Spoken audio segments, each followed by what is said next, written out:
Well, this is Steve Ridgel in Abilene, Texas. I hope I can get this video done and uploaded before the end of everything we know in civilization because here in Abilene, Texas, we're facing unprecedented times.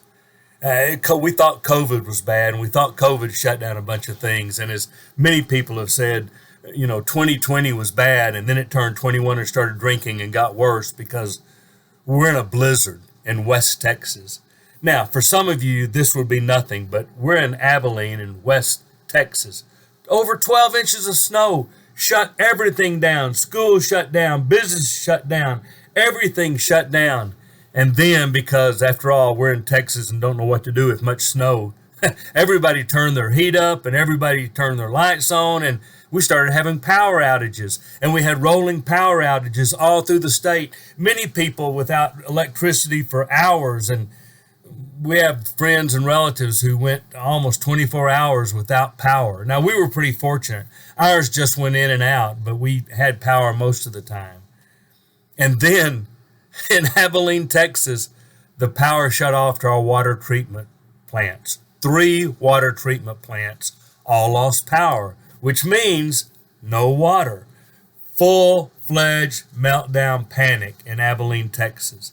Now, for those people that have fireplaces, you can survive pretty well if you have firewood.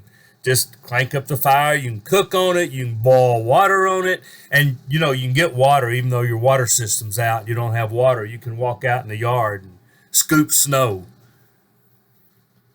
It's interesting to hear how people react and the horrible things they say about each other and about people who are doing their best. And yeah, it's a mess. Who would think a major city could lose water and power?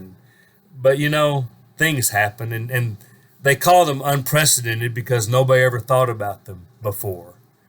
Now, it doesn't bother us much because I'm one of those, my wife and I both have country backgrounds, so we don't waste water much. So the idea of when you keep your faucet dripping, putting a bowl under it and throwing it in the bathtub in these kind of times isn't really a new concept. Getting snow and melting it's not a new concept.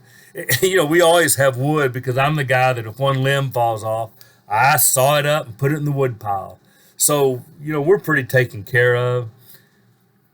But a lot of people have needed a little help. And I've been really proud of the way churches have reached out and the way people have helped. But, it also reminds me of a couple of things that we ought to always remember. You can't really plan on anything. We think we control things. And every once in a while, it's good to get that reminder. We're not in charge. Not the city officials, not the government officials. I even was surprised. There were people that blamed Donald Biden for all of this and said if the Republicans had done better, it would all have been okay. And, sometimes you need to figure out, is there anybody that really knows what's going on and who's in charge? Now, you know where I'm going with this. I found it. I trust God. It'll always be okay because of God. His people are turning out and helping each other. In a time of when some people needed emergency places to stay, one of the large churches in town, Beltway, opened its north and its south campuses immediately. Love that church for that, to open up their campuses and let people stay that needed a place to stay. And neighbors are helping people out. But I'm going to tell you, this just reminds me that God's in charge.